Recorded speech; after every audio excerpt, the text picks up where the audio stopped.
دردا کو انہوں نے مقرر کیا. پھر بیان کرتے انما کان الحق معه اے ما علی رضی اللہ تعالیٰ عنہ فی تلک النوبہ لصحت بیعته وانعقادها فکان علی الحق فی قتال معاویہ بصفین.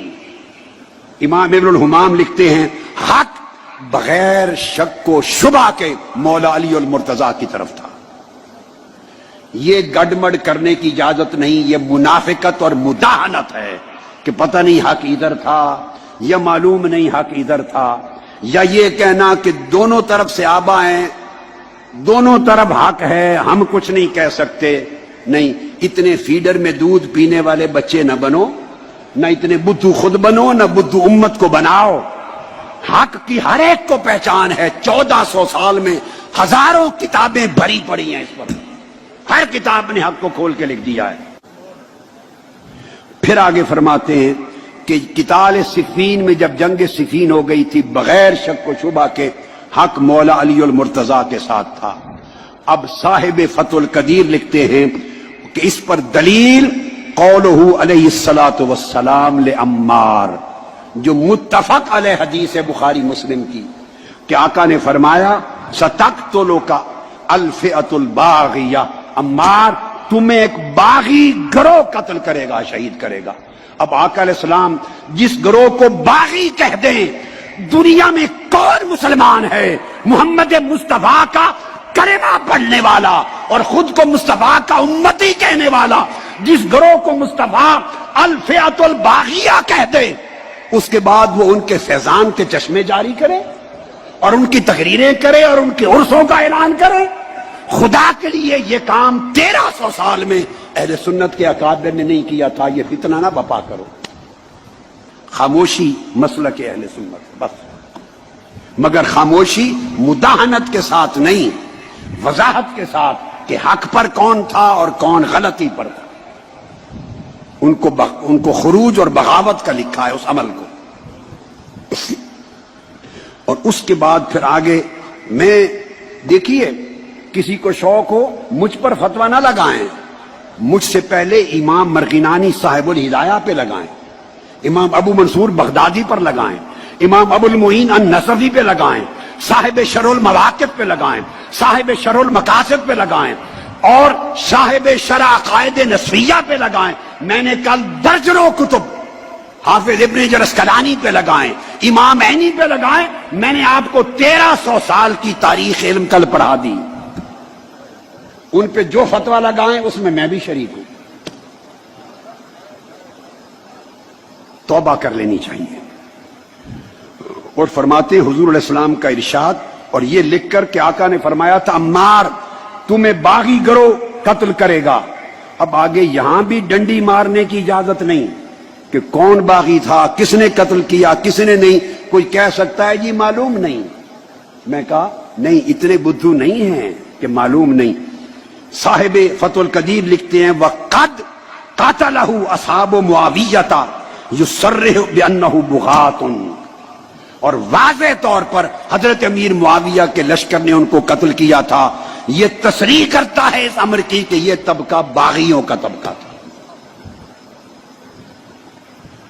اس کے بعد دوسری مثال دیتے ہیں امام ابن الحمام فتح القدیر میں، پہلی حضرت امیر معاویہ رضی اللہ تعالیٰ عنہ کے دور کی.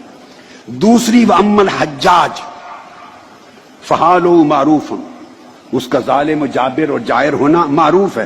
دوسری اس کی مثال دیتے ہیں کہ اس کے زمانے میں بھی تابعین میں سے اس نے جس کو جج مقرر کیا، جو اہل تھے انہوں نے منصب لے لیا. یہ فقہی مسئلہ بیان کر رہے ہیں، تفریع، کہ جج ہونا اگر مقرر کر دے سلطان جائر تو لوگوں کو انصاف کی فراہمی کا معاملہ انکار نہ کرے، وہ جائز ہے.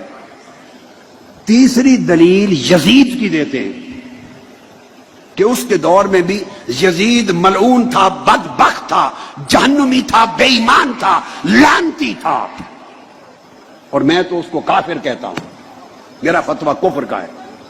لعین تھا، اور کہتے ہیں مگر ایسے جائر کے زمانے میں بھی جن تابعین کو جج اور قاضی مقرر کیا، لوگوں کو انصاف کی فراہمی کی خاطر انہوں نے بھی قبول کیا منصب. اب آپ دیکھیں کیا مثالیں دی ہیں. یہ مثالیں میں نہیں دے رہا ہوں. پھر چوتھی مثال دی ہے صاحب فتح القدیر نے. وہ کہا ہے کہ اس کی مثال یوں بھی ہے جیسے بلاد مغرب میں غیر مسلموں کا قبضہ ہے مسلمان زمینوں پر. مسلم ممالک پر غیر مسلموں کا قبضہ ہے بلاد المغرب میں، مغرب کا جو موراکو وغیرہ کے بلاد میں، اور بلاد حبشہ میں. مگر وہاں مسلمان ہے ہی کوئی نہیں سلطان، لیکن لوگوں کے مسائل حل کرنے اور انصاف کی فراہمی کے لیے لوگ مل کر خود ہی اپنا کسی کو والی اور گورنر مقرر کر لیتے ہیں، خود ہی اپنا جج مقرر کر لیتے ہیں، خود بھی جمعہ اور عید کی نماز کے لیے امام مقرر کر لیتے ہیں. یہ تقرری بھی جائز ہے. وہ کہتے ہیں جس طرح یہ تقرریاں لوگوں کی ضروریات کو پورا کرنے کے لیے جائز ہیں، اس طرح ایسی تقرری ان کے دور میں بھی جائز ہے. اب میرا خیال ہے کوئی 2 سال کا بچہ ہوگا تو شاید اس کو سمجھنا آئے، شاید 3 سے 4 سال سے اوپر کی عمر کا بچہ بھی نہیں رہے گا جس کو سمجھنا آئے. اب یہی کتاب الہدایہ، اس کی ایک اور شرح ہے البنایہ، امام عینی کی، امام بدر الدین العینی، ان کی شرح البنایہ علی الہدایہ. اب اس کی عبارت لے لیں، وہ بھی یہی کہتے ہیں والحق کان بید علی رضی اللہ تعالی عنہ فی نوبتہ. اس ٹرم میں، اس باری میں حق مولا علی کے طرف تھا. یہ بیان کر کے آگے جملہ سن لیں العنایہ. میں بڑا اہم جملہ بتا رہا ہوں شرح الہدایہ پر.